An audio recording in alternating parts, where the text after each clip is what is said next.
Okay, I'll call the meeting to order. Roll call, please. Ms. Dolan? Here. Ms. Belisca? Present. Mrs. McKnight? Here. Mayor Morgan? Here. Mrs. Jeffrey? Here. Mr. Kogan? Here. Mr. Kaminsky? Here. Salute the flag. Allegiance to the flag of the United States of America and to the republic for which it stands, one nation, under God, indivisible, with liberty and justice for all. This is a public meeting, Borough Council, Borough of New Providence, County of Union, State of New Jersey. Adequate notice has been given in accordance with PL 1975, Chapter 231, the annual notice or revision was made in conformance to Section 13 of the Act. We'll start off with some good things. Resolution, what is that? 86. Please read the title. Resolution 2025-86 is a resolution of the Borough of New Providence, County of Union, State of New Jersey, authorizing sale of service weapon to retiring Police Sergeant Jason Labaska. Have a second, please. So moved. Second. Okay, what this is, tonight, Sergeant Labaska is, he retired, I guess last month, Jason? Yes. And we want to thank you so much for your service. It's customary for the Borough of New Providence to give our police officers that left in very good standing, to give them their service weapon.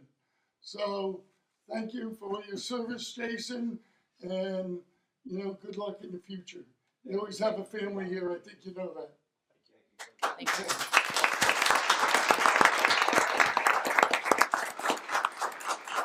Roll call, please. Ms. Dolan? Aye. Ms. Belisca? Aye. Mrs. McKnight? Yes. Mrs. Jeffrey? Yes. Mr. Kogan? Yes. Mr. Kaminsky? Aye. Resolution 87, please read the title. Resolution 2025-87 is a resolution of the Borough of New Providence, County of Union, State of New Jersey, authorizing sale of service weapon to retiring Police Sergeant Stephen Opaleski. Have a second, please. A motion. So moved. Second. Okay, what this is, same thing. Steve, I saw you here. And Steve, also, I feel pretty old because I remember swearing you guys in. But, yeah. Like I said, we give the service weapons to the officers who left in very good standing in this department. And Steve, we want to thank you so much for your service over the years. And you live right in town, so I know I'll be seeing you around. And good luck in the future, you, Patty, and your kids, twins, right? Thank you, sir. Thank you for the opportunity. Okay.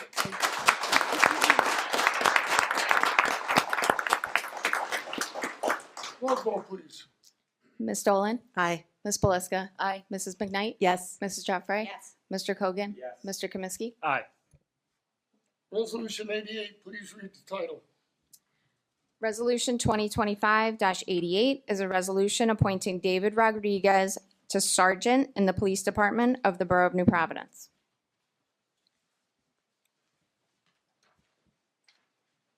Second. So moved. Second. Roll call, please. Ms. Dolan? Aye. Ms. Belisca? Aye. Mrs. McKnight? Yes. Mrs. Jeffrey? Yes. Mr. Kogan? Yes. Mr. Kaminsky? Aye.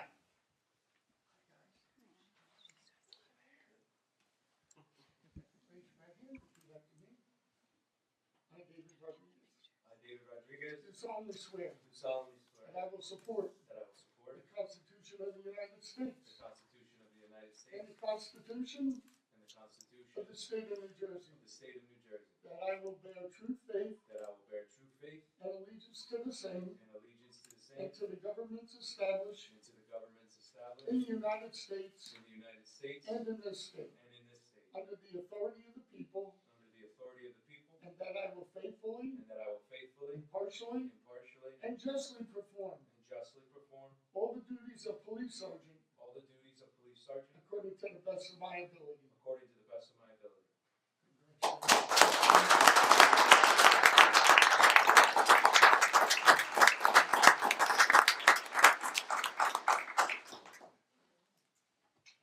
We have the rescue squad. We were hoping for it. They never go on right.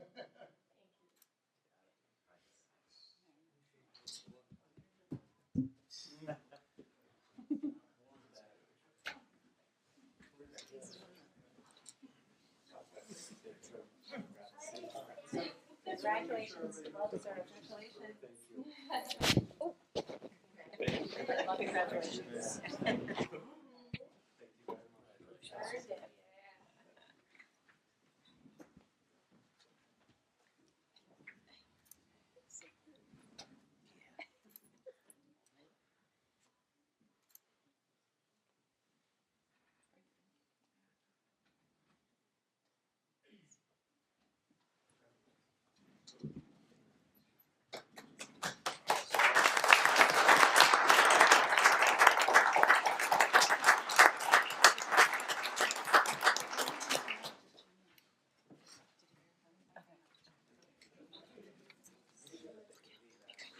You guys gonna stick around for the budget?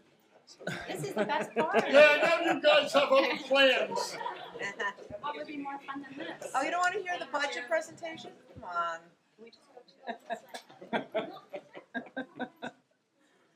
I don't blame you. They're in such a rush to leave as well. They can't wait.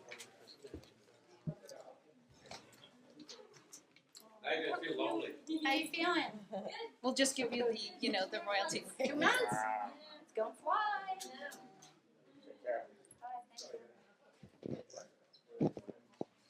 I feel like we should be like doing high fives. Yeah. I got an email.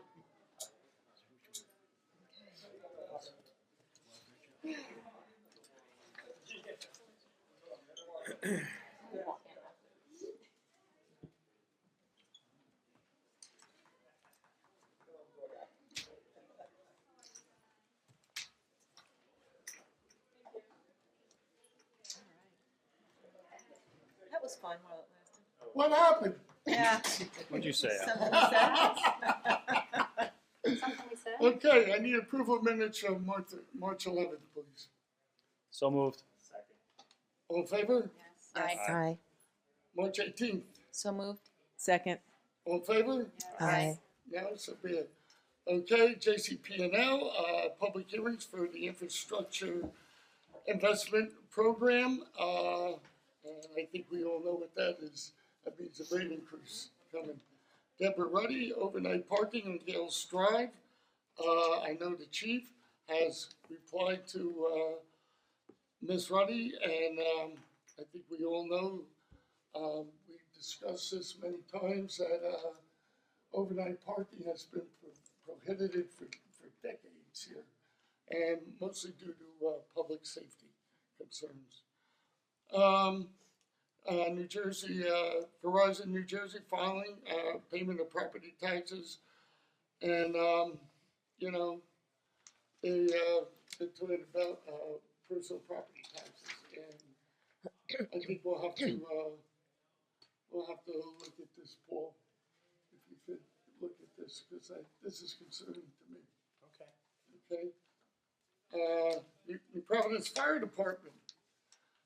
We have membership applications for Jaron Mateo, Nicholas Arcadia, and I'm going to bring them aboard.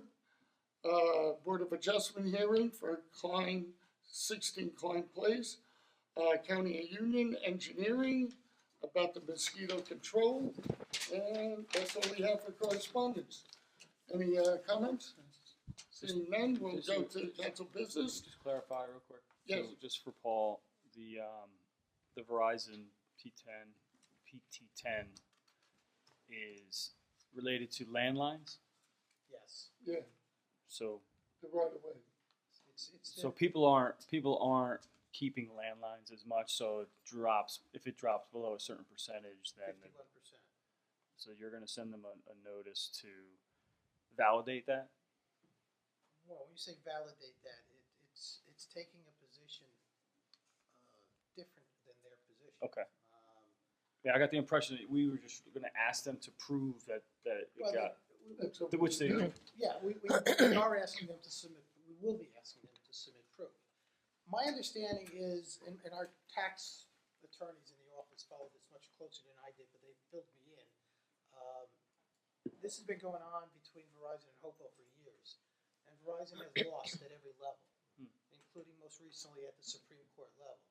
Then as a result of that loss, at least from our perspective, they just shot out these letters to everybody and took this approach that we're not going to file this form, we're not going to be subject to the tax without providing proof to anybody. There are a few towns that are in active tax appeals with Verizon, and apparently from what I'm told, the letters to those towns just took was described to me as an obnoxious settlement position by Verizon. So Verizon basically, as a result of losing at every level, has now just decided to dig in their heels. And as I say, without having submitted any proof of anything, they've just Sent declared us this letter, right? we're not 51, we don't have 51% or more. Okay. No, That's that's what good. I'm That's supposed to good look at it. clarification for sure. Yeah. Yeah, I still have my landline. I haven't touched that phone in about 4 years, but I'm too. doing my part. Yeah. Right. Okay, thank you for that Okay. clarification. Let's go to administrative, Kathleen. Thank you, Mayor. Resolution 2025-89 is a resolution authorizing an agreement between the Borough of New Providence and the County of Union regarding road closures of county roads for community events.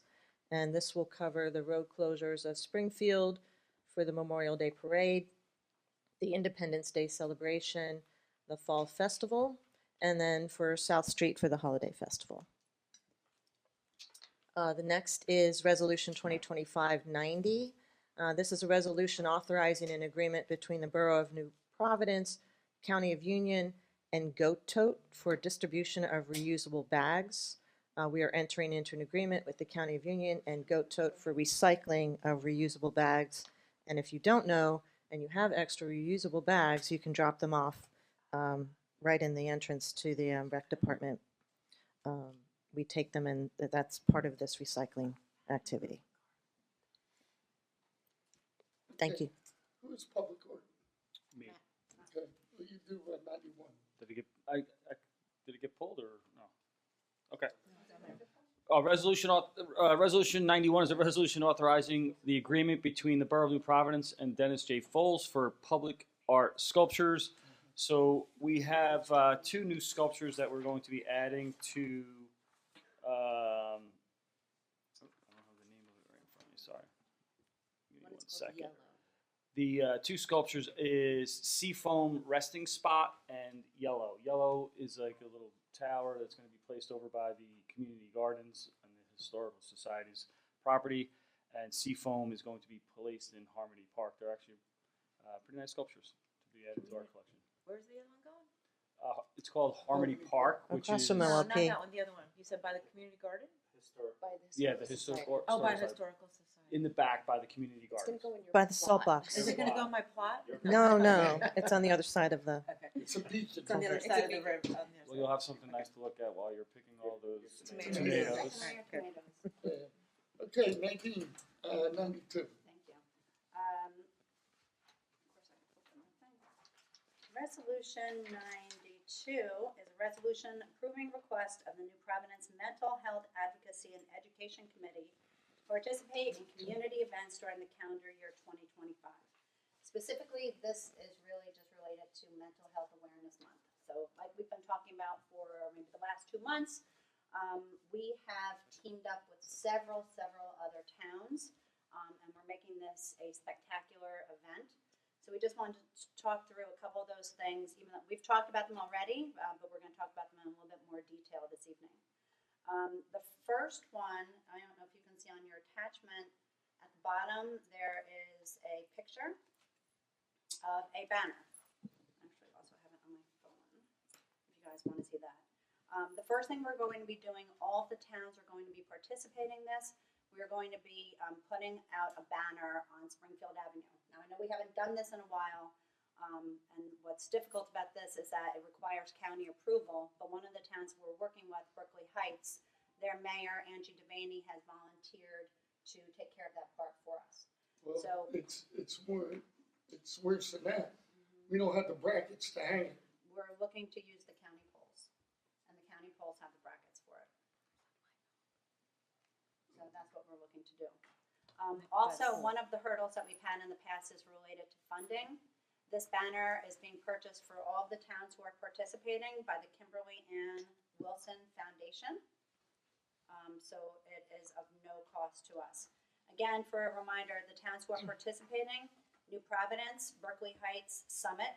So we're going to have straight down Springfield Avenue. You'll see us all participating with that banner. Westfield, Chatham, and Mountainside, Scotch Plains, Fanwood, Long Hill Township, and Madison. So not only are we reaching out to all the towns in Union County, but we have crossover to Morris and Somerset County as well. So that is the first one. The second item is, we're calling it a resident kit. And that is basically, the signs. Again, if you look at your attachment at the bottom, all the towns will have the similar sign. They can pick what name they want on it. This kit will be available for all residents, and they can get a sign with that and then a green light bulb that they can put on their front porch. So we're lighting the town up green as well as being united to reduce the stigma. I have little light bulbs. Do I get a couple little ones? You can have a couple. Again, no funding on our part. This is being paid for by the Rotary Club, Ray Freeney from the Rotary Club. Green ribbons, as we've done the last couple of years. We'll be doing them. All the other towns will be doing them as well. Again, we don't have to pay for this. This is being paid for by the Mental Health Association of New Jersey. On April 29th, like we did last year, we're going to be having a kickoff at Centennial Park. We're going to be inviting participating mayors or representatives to kick this event off. And we'll all be reading the same proclamation at our council meetings, the council meeting prior.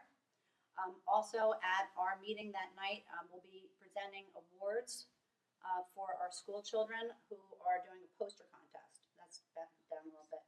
The PTSA, as well as Blue Crest Therapy, I believe, in town. They are sponsoring this event where our elementary children make posters about what mental health means to them. And then we, just like last year, we give the awards for that, which was awesome and so much fun.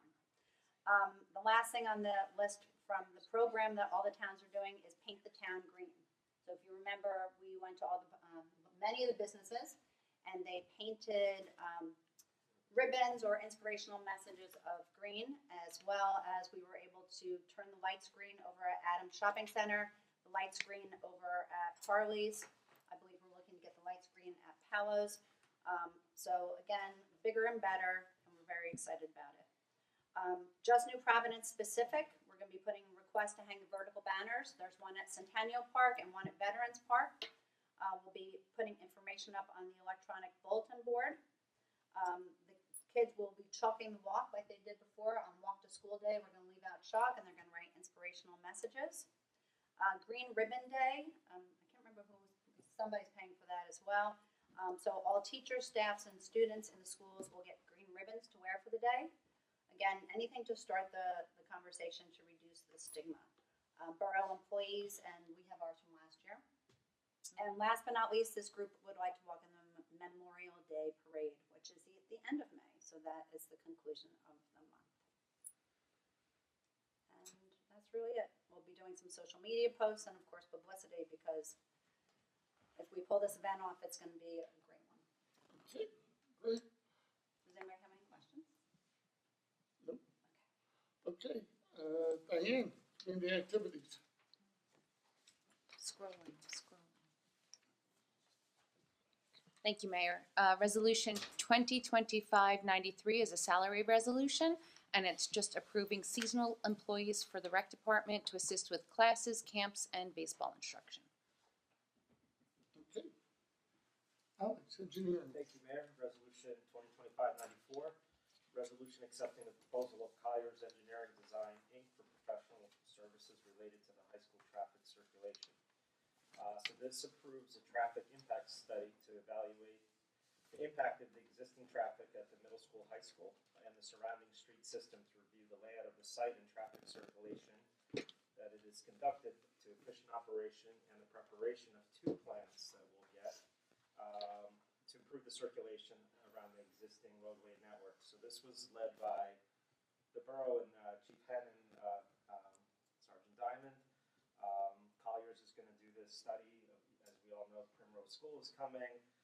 Some of the streets being studied: Central Avenue and Balcom Road, Central Avenue and South Street and High Street, and South Street and Westview Avenue. So we'll see how that all works. There'll be people on the ground counting, and hopefully we get a nice report to see what the recommendations are. Great, thank you. Finance, Lisa. Thank you, Mayor. So tonight, Nadine and I will be presenting the municipal operating budget. It is that time of year.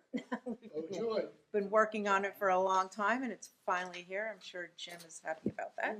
Get this done. So before we get started, I just really wanted to thank Jim. You know, I think Nadine and I must have bombarded him with questions, including on, I think it was Saturday night, that we were like 8 o'clock at night sending him emails and questions. And so our apologies, but thank you very much for all your hard work, Jim. In addition to Jim, Bernadette, Denise, all the department heads, this budget is really a collective effort.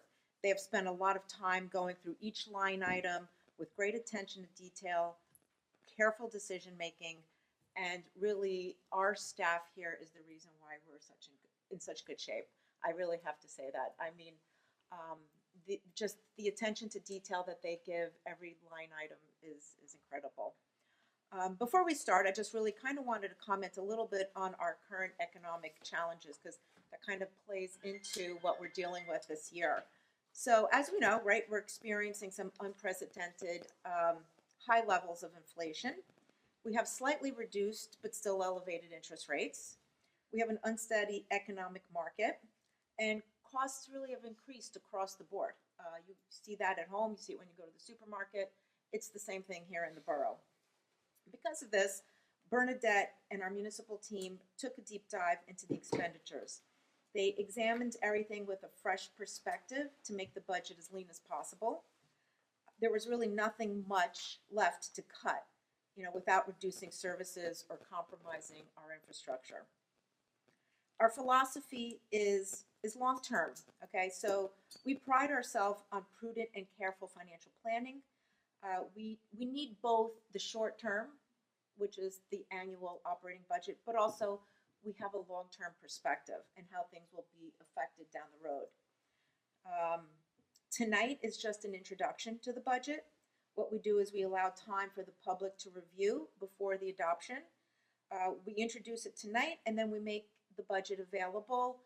Either hard copies, I think, are going to be available, but it will be posted on the borough website for citizen review.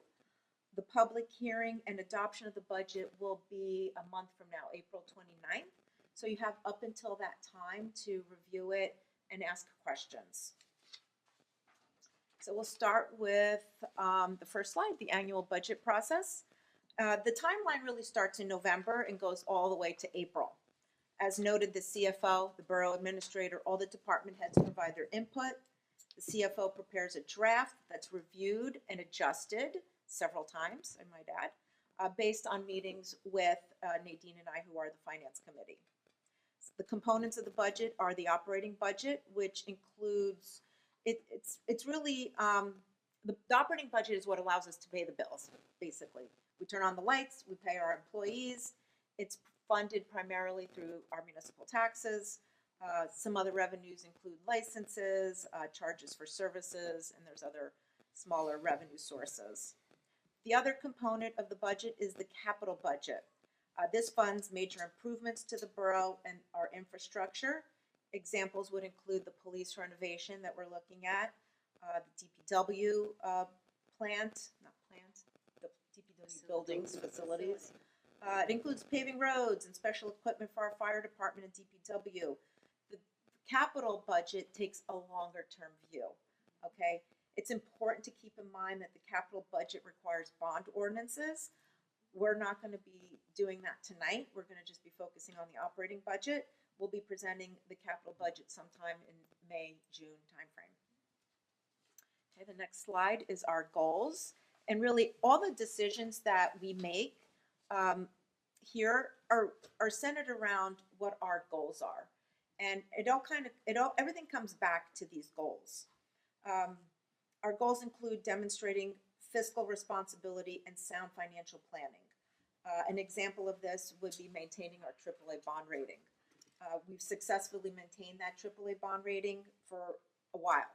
And I was kind of doing a little chat GPT trying to see how many other municipalities are out there with AAA bond ratings with all three bond rating agencies, and there's not too many. You know, it's a challenge to keep, and hopefully we'll be able to maintain that. But for now, we're pretty proud. We're pretty proud of that. We also assure adequate reserve accounts. So similar to your household emergency fund, we need adequate reserves to cover unexpected expenses, emergencies, storms, shortfalls, etc. So that is our emergency fund. It's what we have. It's emergency fund, surplus account, goes by a couple different names, but it's what we keep in reserve. We consider the burden on the taxpayer. So we try to maximize operational efficiencies. We review staffing needs. So we've made a couple staffing changes over the past couple of years.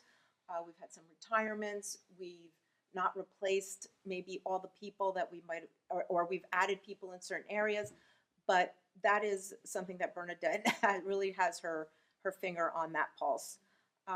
We seek shared services whenever possible.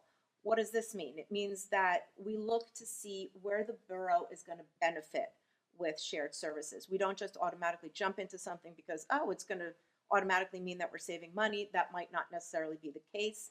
And when we do enter into shared services, we will periodically review to make sure it still makes sense, to make sure it's still benefiting us. One of those examples would be the shared dispatch. We were in a shared dispatch for a pretty long time with Summit and Milburn. And over the course of time, that did not become as cost effective as it should have been. We sought some alternatives, and we moved that over to Union County for substantial cost savings. So we don't just assume that we're going to go into these shared services and be in them forever. We really do have a fresh look at them all the time. Some other shared services, Board of Health, the wastewater treatment plant. We provide services for Berkeley Heights and Summit there. And I mentioned the dispatch. What else do we do? So we seek grants. Okay, so we seek grants for operations and for capital improvements. Last year we received about $2.1 million, so that's substantial. Our borough staff, they do an amazing job of going out and looking for every single opportunity. We received quite a bit last year. Hopefully we'll be on track for that this year as well.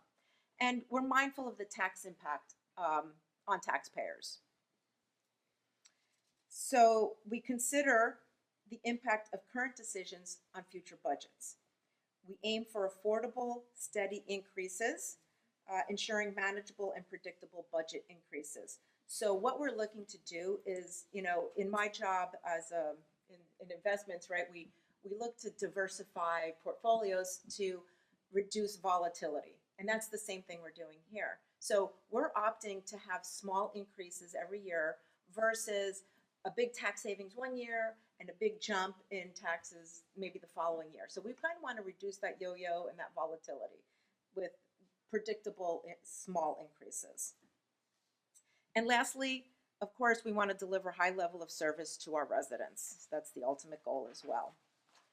The next slide is the AAA bond rating. This just really illustrates what having that AAA does for us. If we were to go out and bond $25 million, for example, over the long term, 20 years, a AA, you would be paying about 0.5% more. With the AAA, with that cost savings, we would, over the life of the loan, be saving over $1.3 million. So that's substantial. I'm up. On the next slide, you see the various components of your tax bill. Owners of real property in New Providence pay their real estate taxes based upon the assessed value of their property. So that's how that is assessed. The different pieces of your tax bill, so everybody gets one tax bill, but there's really three parts of that bill. The first part is municipality. The mayor and the council control only this portion of your taxes. And historically, this is in the ballpark of about 20%. Our local schools. The school tax is determined by our Board of Education, and historically that has been about 60%. And last, Union County. The county budget is established, of course, by the county commissioners. And again, that averages around 20. So you can see there, the only thing that we are really in control over to a certain extent is only 20% of your tax bill in the municipality. Okay, next slide. Okay, budget overview. So our proposed budget is under state cap requirements for appropriations and tax levy. So what does that mean? In very simple terms, the tax levy, we have a 2% cap. So we're really not supposed to go above 2% per the state. And appropriations, we're really not supposed to spend more than 2.5%. There is a little exception if we have a cost of living adjustment, but this particular budget comes under state cap for both of those requirements. In doing that, regardless, we are maintaining all of our current programs. There's no cut in programming, and we are going to continue to deliver a high level of services. Looking at that, usually we do get state aid every year, and this year, not undifferent from other years, there was really no increase in state aid, which hasn't really changed too remarkably over a couple decades. Our proposed budget for this year is $26,573,376.29.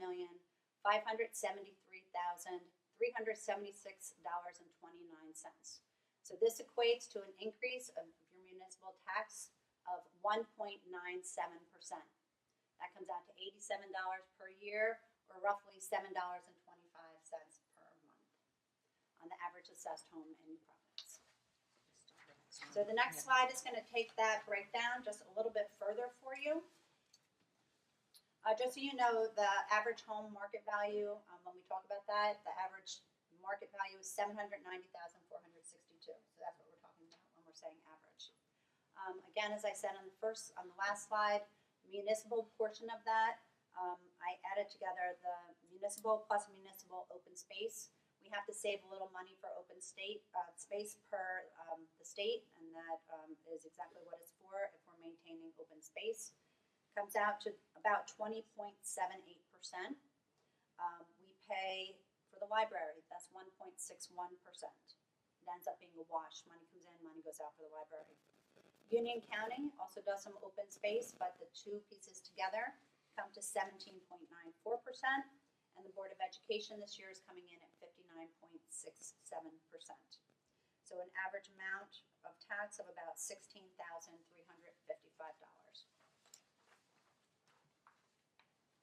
Budget challenges. There's quite a bit of challenges this year, like we were saying. So maintaining a high level of service with minimal tax increases is challenging. As we noted before, we're in a high inflationary environment, and just like at home, all of the borough expenses are up as well, some more so than others. The challenge is to keep our tax rate increase manageable, trying to keep it lower than the rate of inflation, which we more than did, while maintaining all the services that we're accustomed to. Also important to note is that expenses have increased, as Nadine said, while our state aid remained relatively flat. So in a sense, sort of going backwards. If our expenses are going up but our aid is not going up, we're working backwards. Some of our largest expenses, or some of the largest increases that we saw were insurance, up almost 13% this year. Health, dental, vision, insurance costs up 5%. We had some large tax appeals that dinged us a little bit. Those are going to be paid out over 3 years, so we're going to see that in the budget for this year and 2 more years. Capital improvement down payments. So we're talking about doing some infrastructure projects, and if we proceed with those, we need down payments to do that. So typically 5% down payments is what's needed, and we've set aside just a little bit over $800,000 for that. We have the pension costs that was up 3%. We have quite a bit in terms of the fire department related expenses. We have some larger repairs this year that are on schedule, and we have some new equipment that needs to be purchased for confined space. Keeping our first responders safe is our biggest priority, and allocating funds to this area is much needed and gladly given, believe me. Recycling and garbage, I think we'll see on the next slide, is a big chunk of our budget. And this is going to continue to escalate each year. We have signed a contract. The contract reads that it goes up each year. This is also an area where there's minimal competition. So we're basically stuck with one of two companies that bids. So those are challenges that we have to deal with. And as Nadine pointed out, the total tax dollar appropriated to the municipality is just about 20%. A large part is dedicated to non-discretionary expenses. Some of those are contracted salaries, including the police union, the DPW Teamsters, pension benefits, insurance, debt service. We should also include long-term contracts, like I said, for garbage and recycling. There's only a small portion of the budget that's actually allocated to discretionary expenses or areas that we actually can control a little bit better. Those are things like community events, programming, staffing, services. And although this is a small percentage of the budget, it has a big impact on our residents' quality of life here. And to circle back to one of our goals, right? Deliver high level of services that our residents want and expect. So, there's not much wiggle room, so to speak.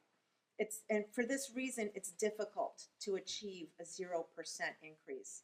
There's not a lot of wiggle room. We would need to start cutting services, maybe garbage or sewer services, some of our surrounding communities that allocate those costs right back to the residents, but we pick it up.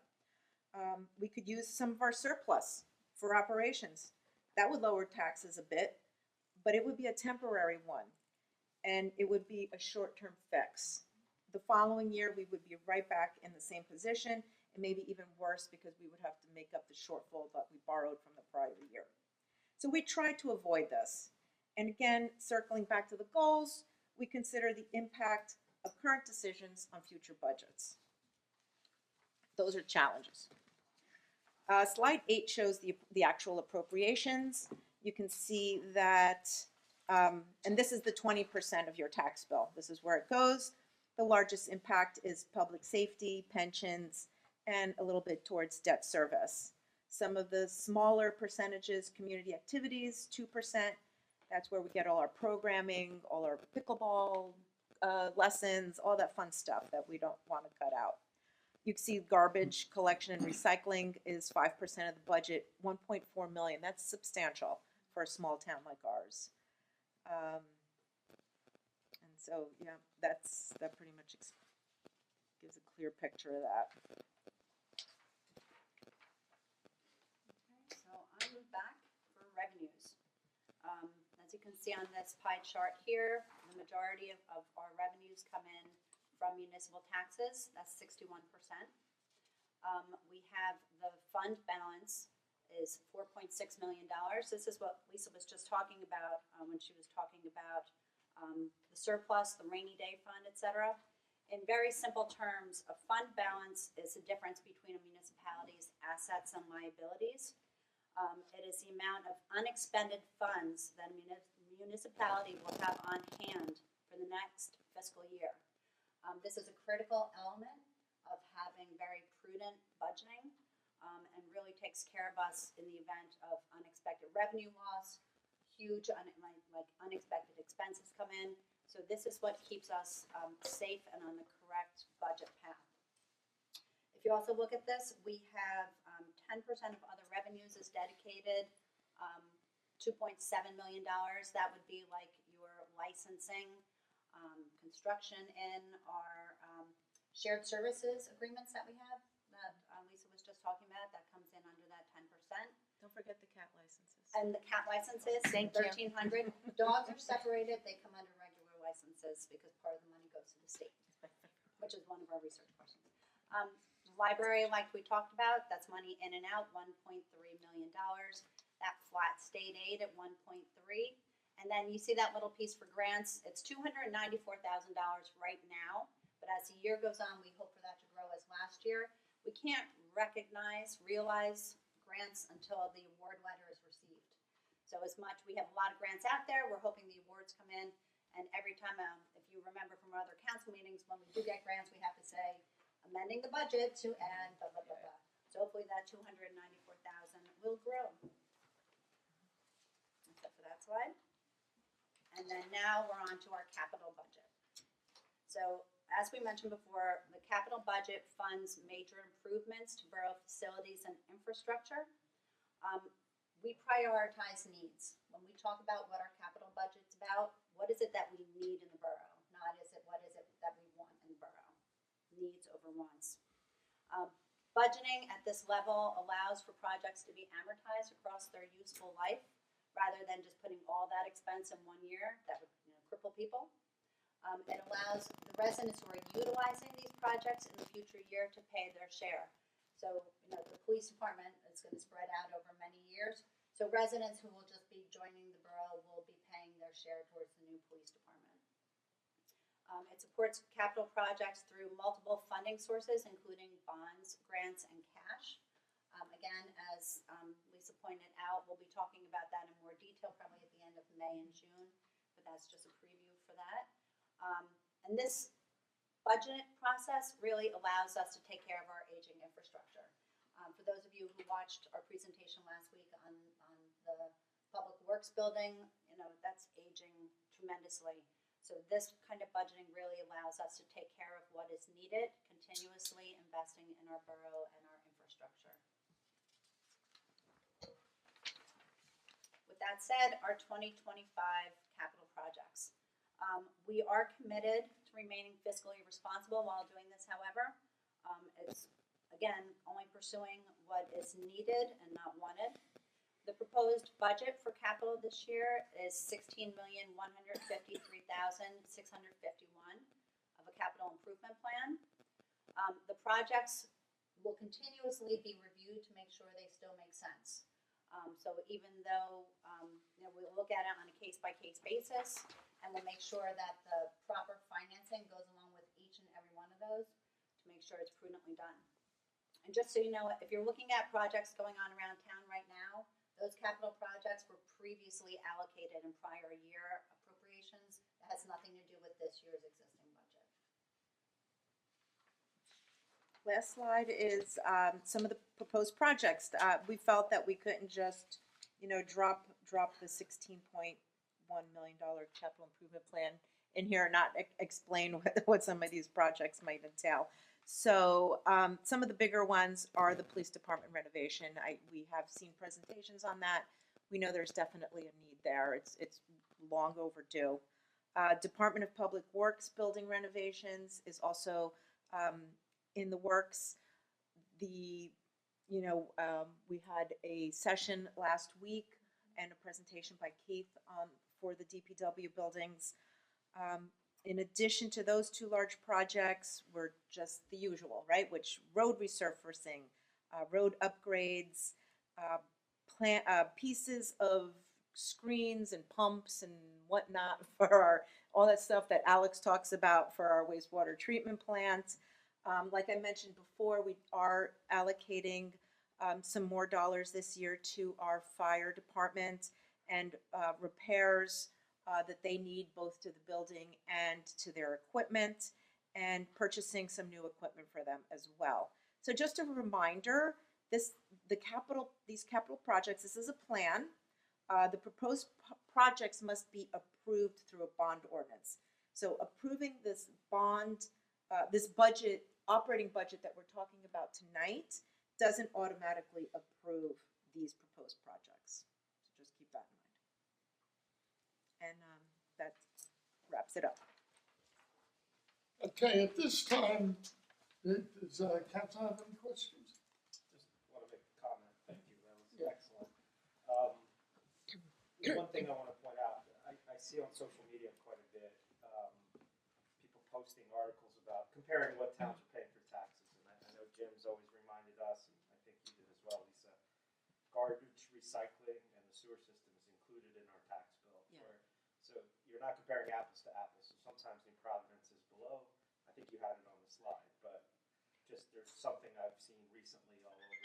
Yeah, we used to have a slide, right, that compared our borough with our surrounding communities. What we found is that, you know, it could look bad or it could look good. You know, it can make us look bad or good, but it's not really comparing, like you said, apples to apples. You know, some towns don't pay for garbage or sewer. The residents have to pay that separately. Some towns have a paid fire department that costs them a whole lot more, you know. So it's every town is very different. And so when people are on social media or whatnot comparing Right. what they're paying, what they're getting, you can't compare because every town is different and the services you get are different. And the other comment I'll make is, in my professional career, I manage a little larger budget than this, and it's very. I'm very impressed that you were able to keep it at under the 2%. Service contracts, fuel, materials, everything's on the rise, and much more than 3 to 5% of what I'm seeing. So this is very good news. So thank you. The insurance kills you. I mean, On top of all of 12%, that. I mean, how do you, and JCP&L is gonna go up a lot, and I'm sure PSE&G is gonna go up, and it's very, very difficult. And when your state funding is flat, you have to make it up somewhere. I am amazed that we're able to keep the services as they are. And I think we have to, our services are pretty good. You take this year in the snowstorms, I know a lot of people say, it's great coming to Providence, the roads are all clean in the morning. You know, we work hard to give the people in this borough good service in a lot of different ways. And I know it's easy to criticize, you know, but all in all, I think we do a spectacular job. And quite honestly, you know, we're known for that. So thank you all. I want to thank the department heads, Bernadette, Jimmy. Yeah, you're a magician. I don't know how you do it, but Got a lot of help. yeah, I know. But you know, the credit goes to you guys. I mean, you come up, you know what to cut, what you need more of, and I think people have to understand also. I know we just don't go into this budget looking to cut.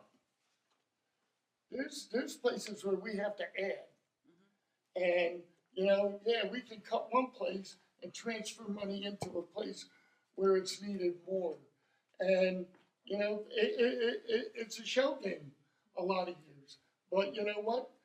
We make it work, and everybody seems to be happy. So I just once again kudos to everybody. Any other Yeah, comments? just to bounce off what you said, I think we say this every year because I've watched some other, I've rewatched some of our budget presentations, but it's not just the department heads, it's every person in the borough because I know that they were all working. And the other point to make is what you were talking about, adding things to the budget. It's a process and, you know, the New Jersey mandates it between a certain time period, but it's a full year job. So thank you for all the efforts from everybody in the borough. And I think it'd be remiss if I didn't thank the Board of Education because they work with us hand in hand to try and keep costs down. We share facilities, equipment, things like that. The county, whenever we work with them, I mean, they're excellent too. So everybody seems to work together. We were with the commission, a couple of the commissioners opening up the pickleball courts, and they said, we love coming to New Providence. You guys are easy to work with. It's a nice town. So, And we have good food. yeah, good food. But I just want to thank everybody. It is a team effort in all different levels of government. And, you know, I know our state representatives do as much as they can for us too. So, okay.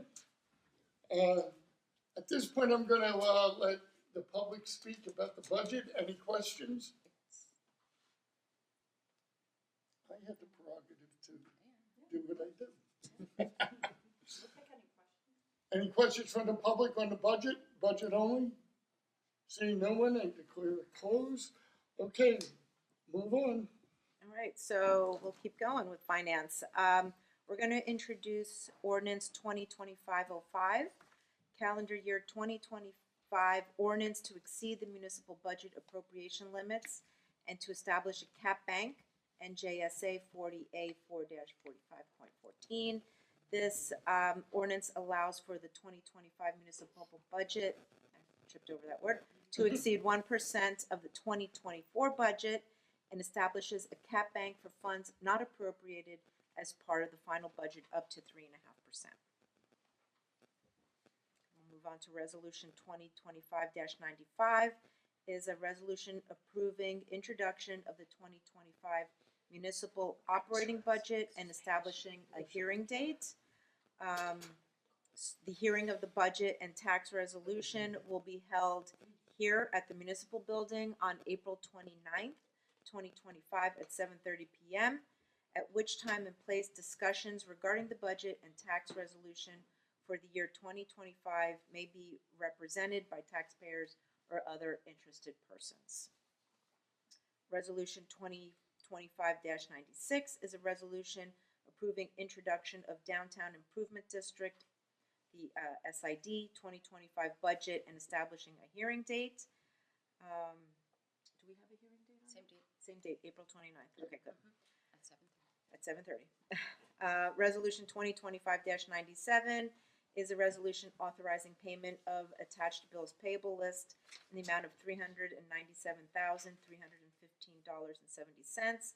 Most significant items, as they usually are the February health care payment to Blue Cross and Blue Shield for $136,735. Again, we're talking about garbage here, solid waste. For February, $45,333.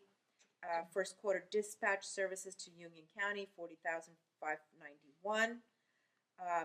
The Lincoln National Life Insurance payment, $26,400.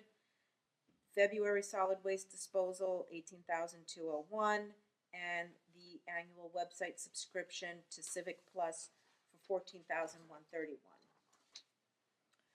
Resolution 2025-98. It's a resolution authorizing signatories to the bank accounts of the Borough of New Providence for the purpose of authorizing the withdrawal of funds. This approving the borough administrator, the deputy borough administrator, and the fire officials as signatories on the Fire Safety Act penalty account and the Fire Safety Act dedicated penalty account. These accounts are being set up to capture this month. So, in New Jersey, violations of the Uniform Fire Safety Act can result in penalties. These are accounts that are being set up to capture that money. Last one, we have Resolution 2025-99, Emergency Temporary Appropriations. This is approving emergency appropriations for the temporary budget. You earned your money this week, Yes. huh? Yep. Okay. I'm talking. Okay, Kathleen, municipal alliance. Thank you, Mayor. This is Resolution 2025-100. This is a resolution approving submission to the Union County Division of Planning for grant funds for the Municipal Alliance for fiscal year 2026. This is awarding funding to the Municipal Alliance for 2026, which includes Governor's Council on Substance Use Disorder, $11,109, a cash match of $2,777.25, and an in-kind match of $8,331.75. Municipalities are awarded these grants based on their population, their youth population, their alcohol and drug-related crime and treatment statistics, as well as 2015 to 2020 Alliance grant compliance. Okay, we have Resolution 101. The PBA requesting to sponsor the annual car show on October 4th, 2025. We have limousine license applications, 2 for Summit Express, Shahid Akram, and Ilham Braganov. And another one for Rocky Limo, Tamer Elshami. 2 raffle licenses for the PBA, RA 1240 and 1241, and one for Robbie's World for RA 1242, and all were properly prepared and reviewed. Public Works, Matt. Thank you, Mr. Mayor. We have Resolution 102, which is a resolution awarding contract to D'Onofrio and Son Inc. Landscaping in regards to grass cutting services and related work for the municipality-owned properties. As you know, we went out for bid for our grass cutting services. We received 2 bids back. D'Onofrio came in as a lower bid.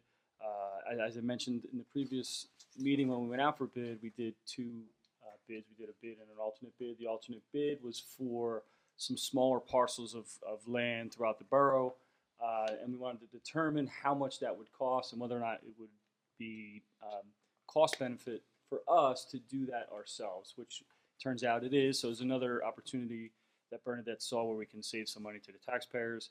So we actually will be buying a lawnmower, and we're going to be having our DPW cut those smaller portions of properties ourselves. So Summer interns out there. The next one. Oh, okay. So Resolution 103 is a resolution employing summer help in the There you Borough of go. New Providence. So this is hiring 3 young men to come and work for the DPW for the summer, starting on May 19th at an hourly rate of $17 an hour. So they'll probably be cutting some lawns. And last, we have an authorization to bid odor control chemicals for the wastewater treatment plant.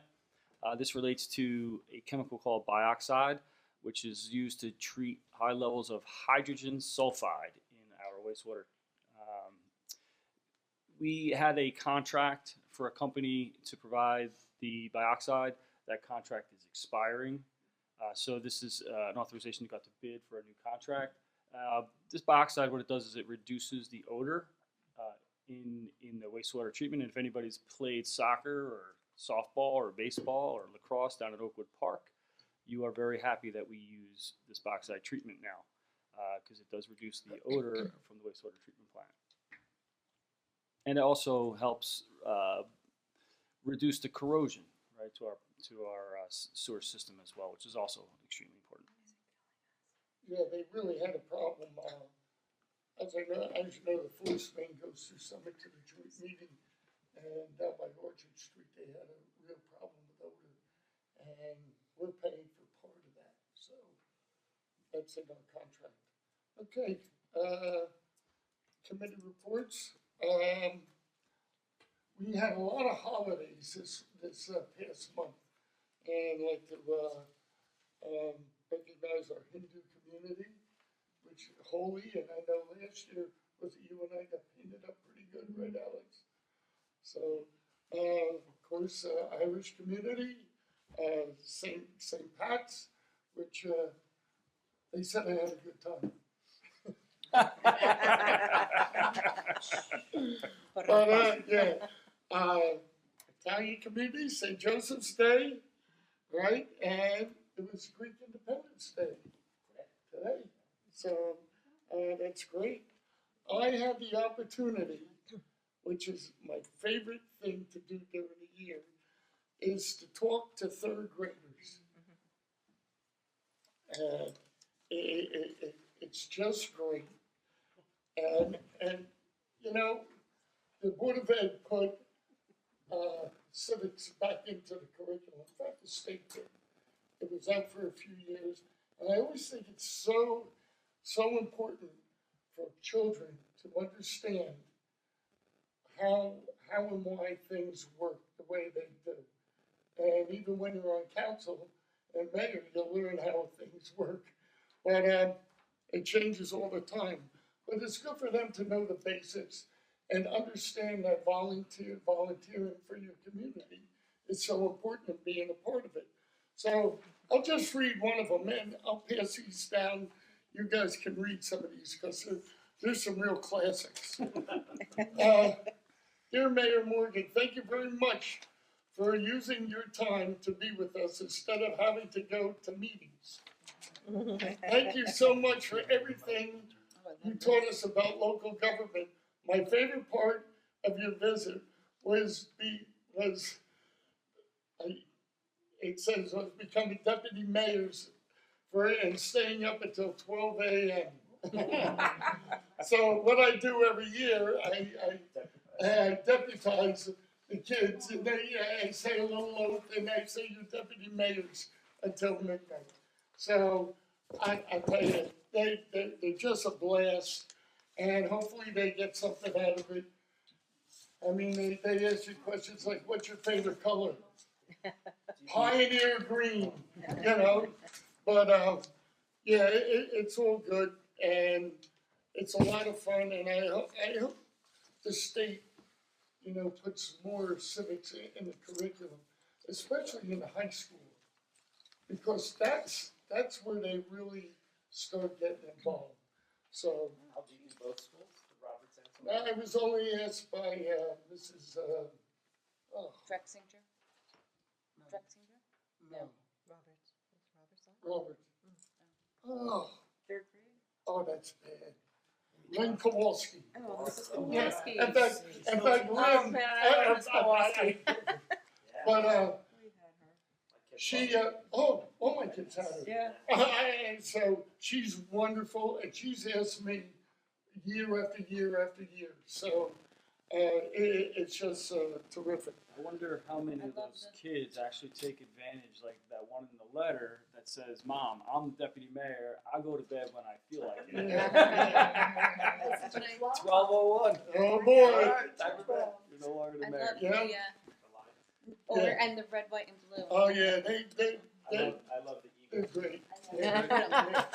Yeah, I You're know still you would. playing that, huh? Go Birds. Yes, hold But your- they're so much fun, and you know it makes it all worthwhile. You know, I honestly I appreciate that because I tell people all the time one of the best things about New Providence is the volunteers, right? The people that make the community are the volunteers, and the people who volunteer, they learn from a young age by hearing and seeing things like this that say, you know, I want to do something more, right? Maybe Right. 1 or 2 kids, maybe 10, you know, whatever. But that's the little thing that gets into people's minds that grow into bigger things, and they become great volunteers and great servicemen and things of that nature. So that's awesome. Thank you. Yeah. We had a meeting with the fire department this past month, and they told us about upcoming equipment that they need and the upgrades that are coming. I'll tell you, it was a good presentation. It really was. And you know, they're not saying we don't need this right this second, but this is what's coming down the road, and we really appreciate that. You know, I think we're gonna have them come in eventually. Yeah. One of these Yeah. days. and we'll have the One at a time. EMS come in too, right, Jess? Yeah, we're off work to do. No comment. The rescue squad, what, the fire department is actually a borough department. The rescue squad is actually a separate corporation, but we fund a lot of their things. Most of their funding though comes from donations, right, Jess? And they do an incredible job. So whenever they need an ambulance or something, you know, we have to kind of provide it.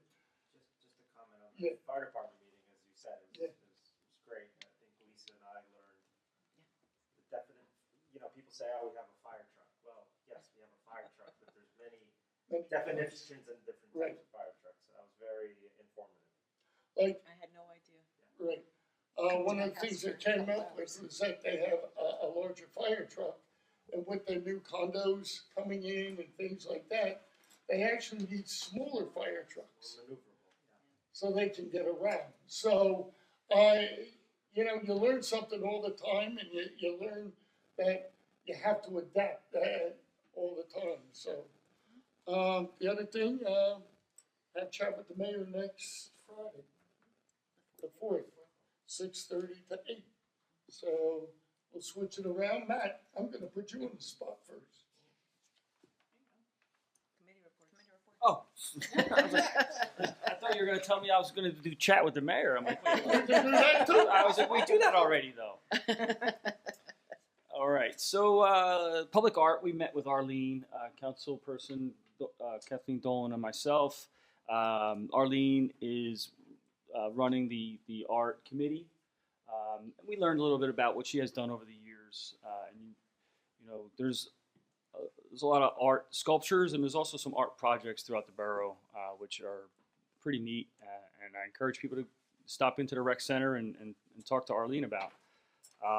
They're a 501c3, and they rely on pretty much donations to fund, you know, the art projects and the sculptures, etc. So, you know, we talked to her a little bit about how we could enhance or help them raise some funds. So we're taking that back. We're going to talk with Bernadette, and they're a 501c3 that falls under the DID. So we're gonna look into that a little bit and see where we go with that. We talked about the new art sculptures that are going up in town that were approved today, or will be approved tonight. And that's it. So that's art. Community pool. We've been talking about the pool lease for a long time. Pool lease, I believe we got some notes back just recently from them, so we'll be reviewing those. Hopefully getting that finalized in the near future. Historic preservation. I went to the last meeting with the historic preservation just to give you guys an update on what they're working on. They've been going around the borough. They broke up the borough into different quadrants, and each of the committee members went to that quadrant, if you will, and just looked around at a bunch of properties, and they've listed some more properties that they felt may warrant being added to the list of historic properties that we have originally developed, I don't know, 15, 20 plus years ago. So they're looking at that. You know, I've seen the binder and looked through some of the properties. I think some of the work, they're doing a lot of work, and they're just getting the history of the architect that built the property, of when the property was built, and things of that nature. I don't know where that goes, to be honest. I just want to make sure you guys know what they're working on. So I kind of suggested off the top of my head that it might be something nice to be able to bring to a library or the historic society, and I would personally be interested in walking and seeing the different types of architectures and different types of buildings and things of that nature that we have throughout the borough. So we'll see where that goes. More to come on that. Planning board didn't have any meeting, but I just wanted to just mention something, if I may. I've been asked a couple times about, how could you guys have approved that, right? We get kind of comments like that sometimes, or did you guys know that was being built? And I just want to mention the process real fast, if I may, right? So if there's an application throughout the borough, let's say for a homeowner that wants to do a renovation or knock their house down, or a builder that buys a property and wants to knock it down and rebuild it, they would have to prepare an application and hand it into the borough, right? And our borough officials review those plans and applications, and it's possible that there's no issues, there's no variances, it's what we call a conforming application. If that's the case, meaning everything is fine, then that goes back to the builder, they can build it. And our construction officials monitor and make sure it's being built to the specs that they've applied.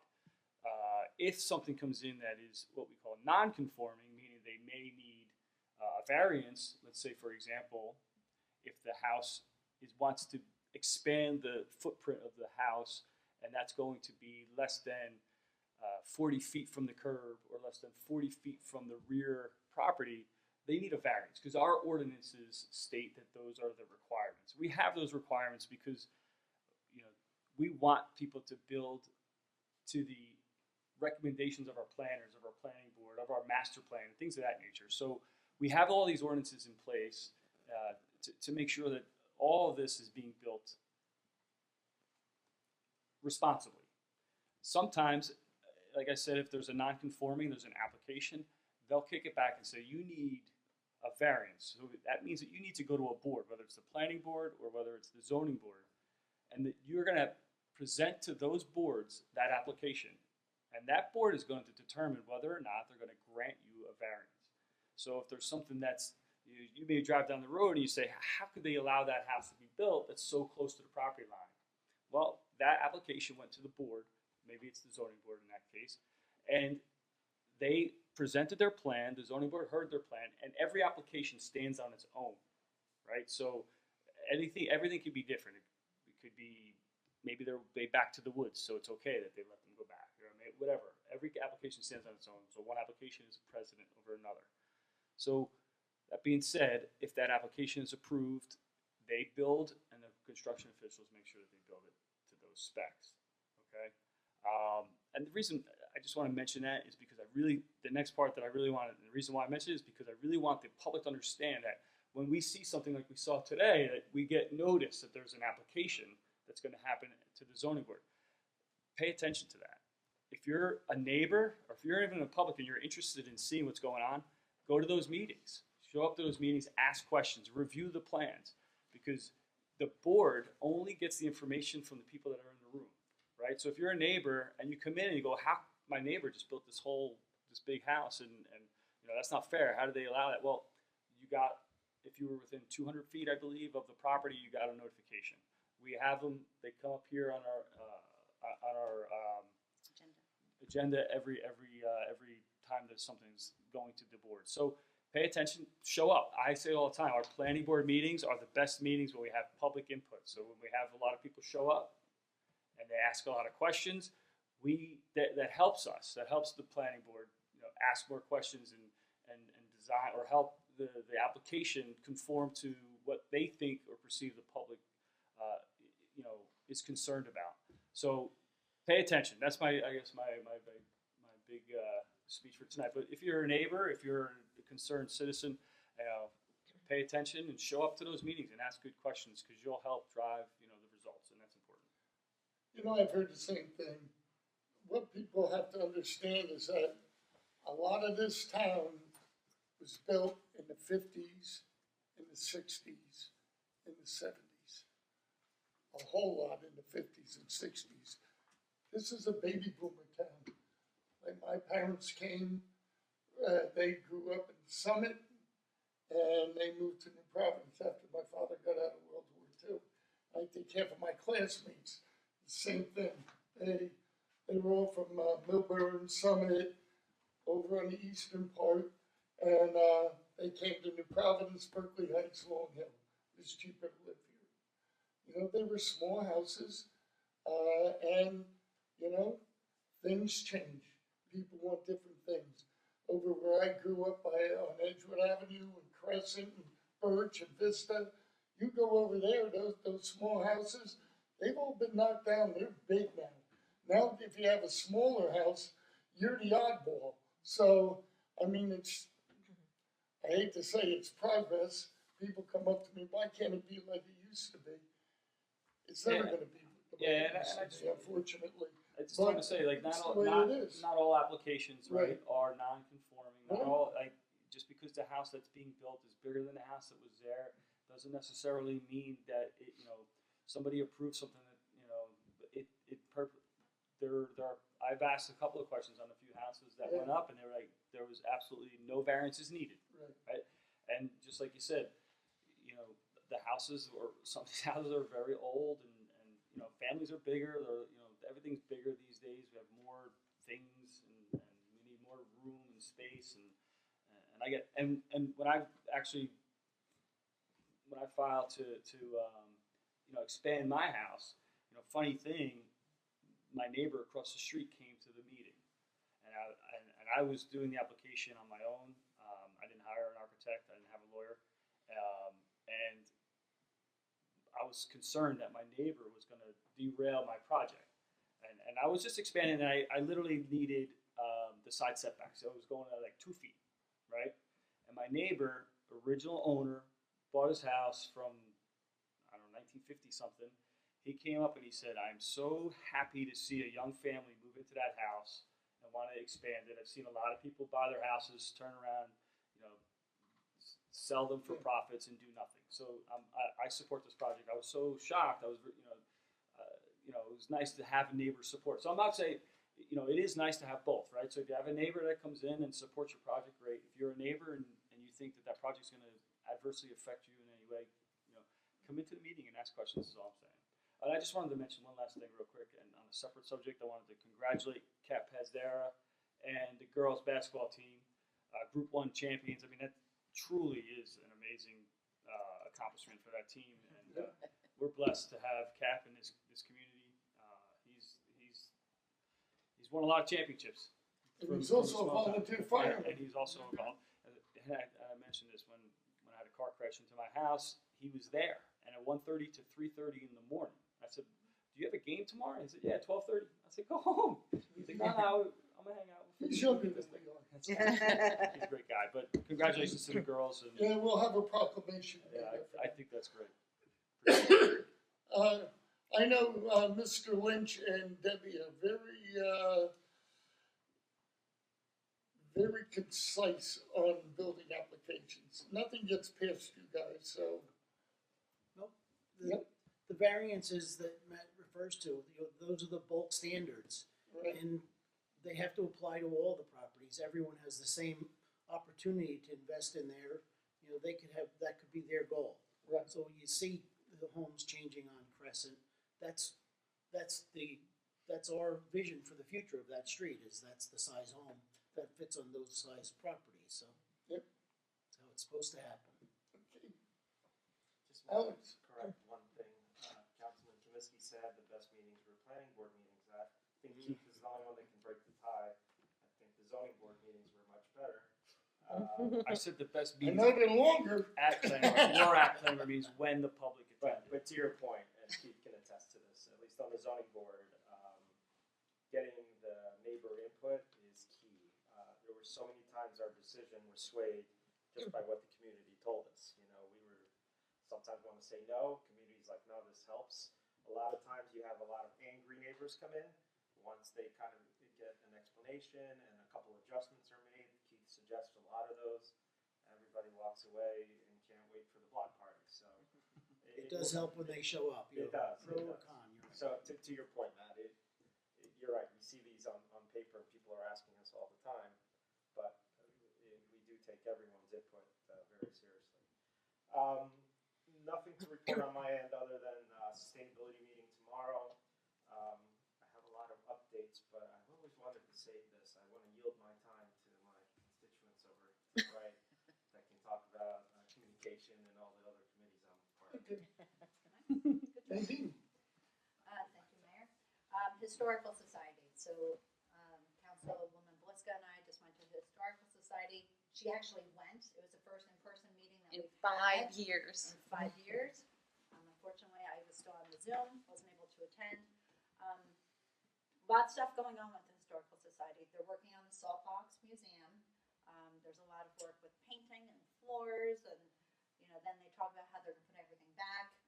Their attention to detail is impeccable, and part of this is all leading up to Rev 250. So great things coming that way.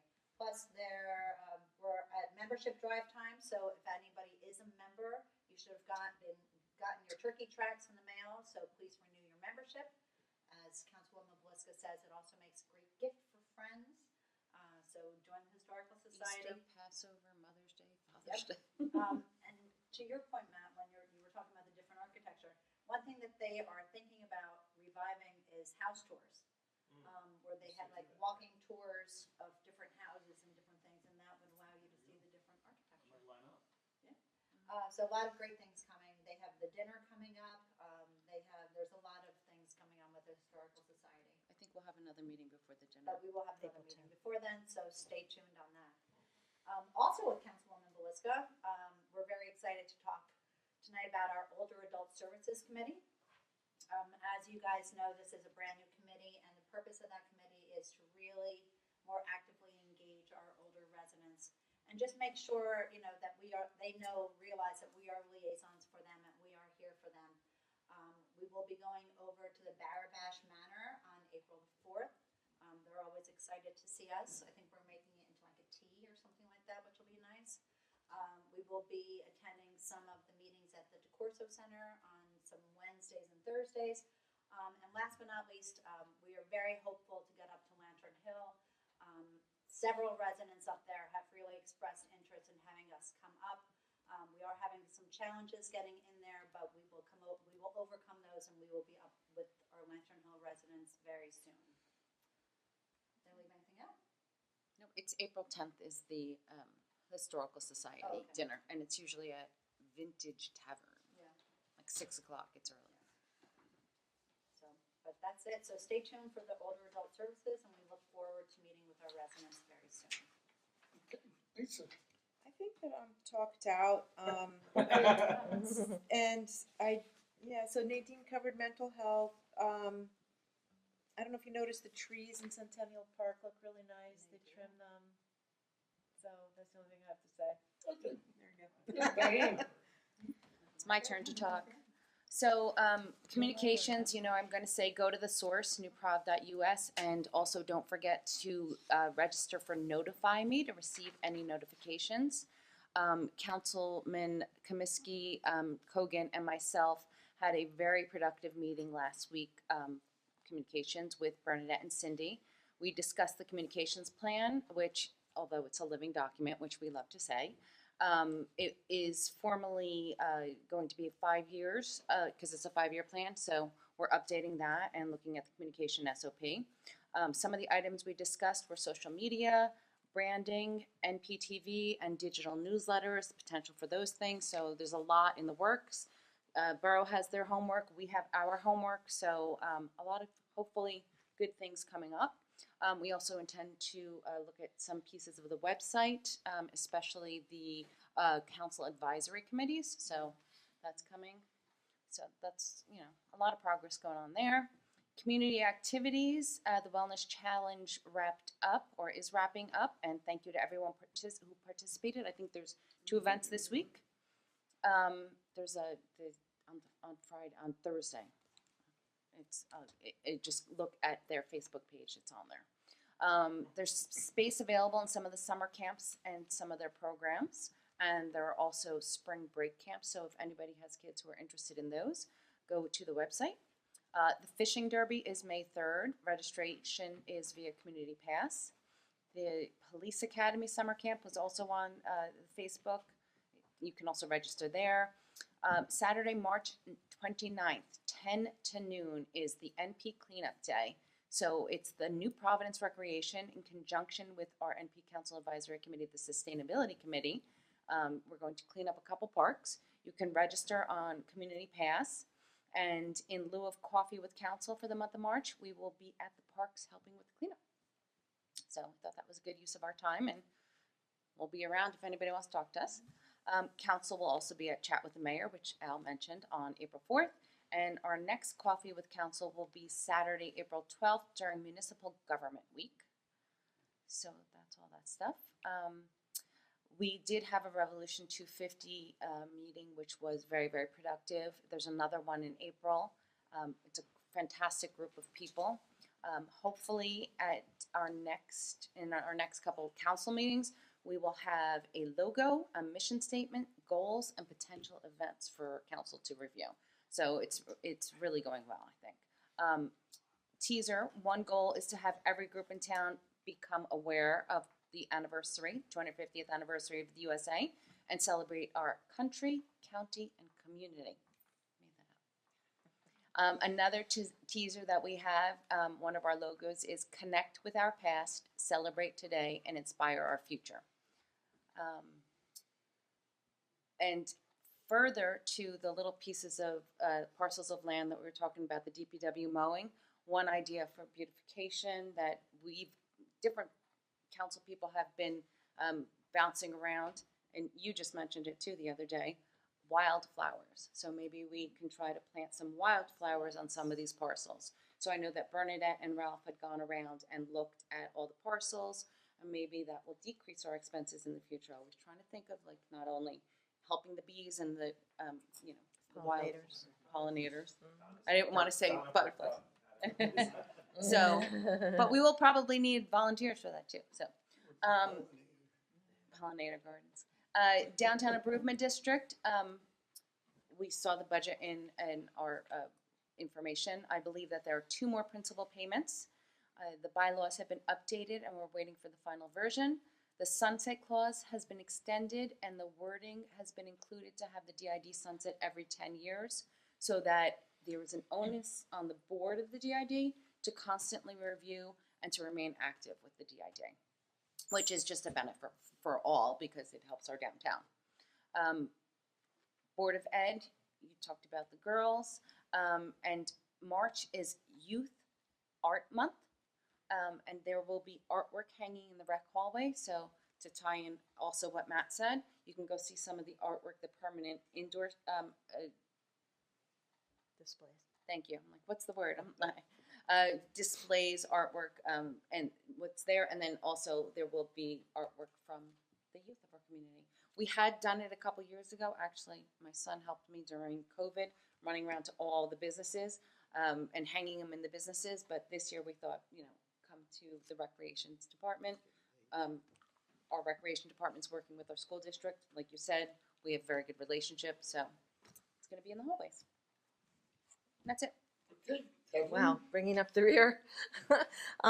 So just about the diversity committee, Councilman Alex Cogan and I are just wrapping up our discussions with and conversations with residents and some of the people who had been part of the diversity committee in the past. We have some people identified that are interested in continuing to work with us, and we'll probably have some decisions in the next month or so about how we're going to be moving forward with the diversity committee. In terms of Municipal Alliance, you heard they received a new round of funding for their committee, and they're lining up their programs for the next upcoming school year. But there's an event happening next week, and that's on Thursday, April 3rd from 7 to 8:30.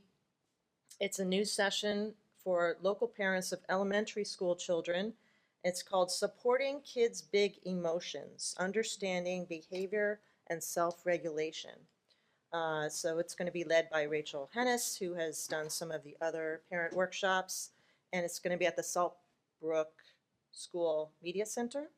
And free babysitting is available for parents who want to attend the event and need somebody to watch their kids while they're there.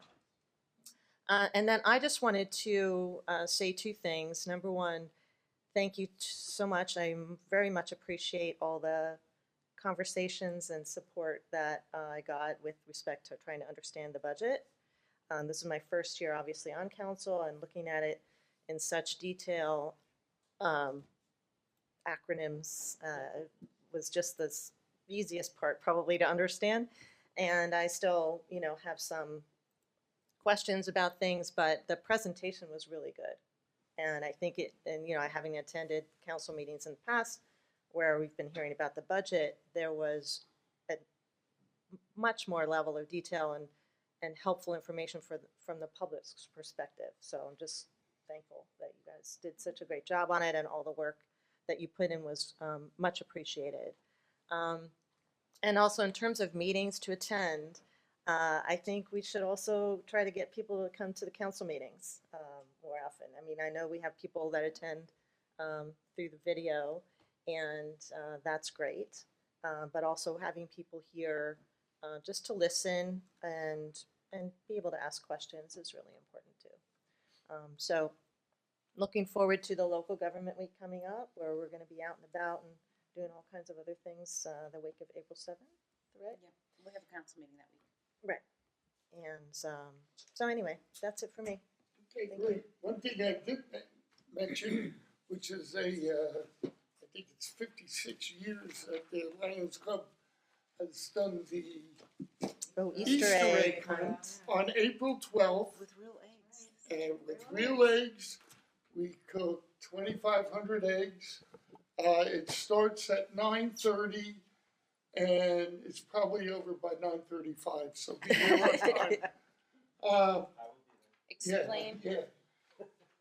But In no, uniform. it's a great time, and we get there's hundreds of kids. If it's nice, it's packed. And we want to thank the rescue squad, fire department, police department. They always come, and the kids love. If they don't get enough eggs, they jump on fire trucks and ambulances and police cars. So it's a good time for all. Okay, What's that date? That's what. April 12th. But also they use real eggs because of biodegradable for our park. Yeah, It's very sustainable. because it's easier. Who's going to sit there and fill 2,500 eggs? Go with the We don't sustainable want the ones. plastic. Yeah. Keith, You have anything? Just one, I'm watching the calendar, next week, I'm expecting them to mobilize at the pool, that pool bridge. A very tight calendar, so if by this time next week or even by Friday, if they're not there, I'll go looking for them. So Uh-oh, Thank you. with your shillelagh. they need to, Yeah. And need just to be get them clear, to work. that when you say mobilize at the bridge, they're Equipment will show up first. so They'll just real stage. quick, if you could just, I mean, so everybody's clear, right? We have a temporary bridge coming, Correct. and once the temporary bridge is here, we'll install that and then remove the older bridge and replace that and then remove the temporary bridge. I just want to make sure that Like clockwork. let's hope. Yeah, okay, from your mouth So to God's ears. we're gonna notify Board of Ed and pool, community pool, all that stuff. Well in advance, yeah, they've seen this coming, so. Yeah. I went down to the Passaic River Bridge and the decking's off. I mean, they're moving right along. They do show up every day, Yeah. right? The crew there is making good progress. Yeah. Have we So- been getting any complaints from them? I know, listen, I'm down by that area. I'm not close. I'm close enough to hear the jackhammering at 7:30 in the morning. So I'm assuming we're getting, people are complaining, maybe not. No, Not that we know. All right, good. no, don't Not do to that. Listen, maybe they don't get, maybe they're trying to be quiet and just hopefully it gets done as soon as possible. But I Maybe, tell you the maybe truth. it's a trade-off for no traffic on their road. Yeah. Yeah. True, but it's, I hear it, and I'm blocks away, so. And South Street, they're saying they're gonna So pave. that's still more than about a month away, the pavement Okay. on, that's the beginning of May, so. I think that bothers more people than the bridge. Me too. But I know the business owners are hurting because, you know, all the people in Chatham on this side, they all shop in town and, you know, now they're going around bypassing town in the morning and in the evening, so hopefully it'll get done sooner than later. Okay, at this time we have, public comment. Anybody wishing to address council? Seeing no one, I declare the public hearing closed. I need motion for items 1 through 19, please. So moved. Second. Roll call, please. Ms. Dolan? Aye. Ms. Belisca? Aye. Mrs. McKnight? Yes. Mrs. Joffrey? Yes. Mr. Kogan? Yes. Mr. Kaminsky? Aye. Okay, motion for adjournment. So moved. Second. All in favor? Aye. Yes. No? So be it. Thank you all for coming tonight.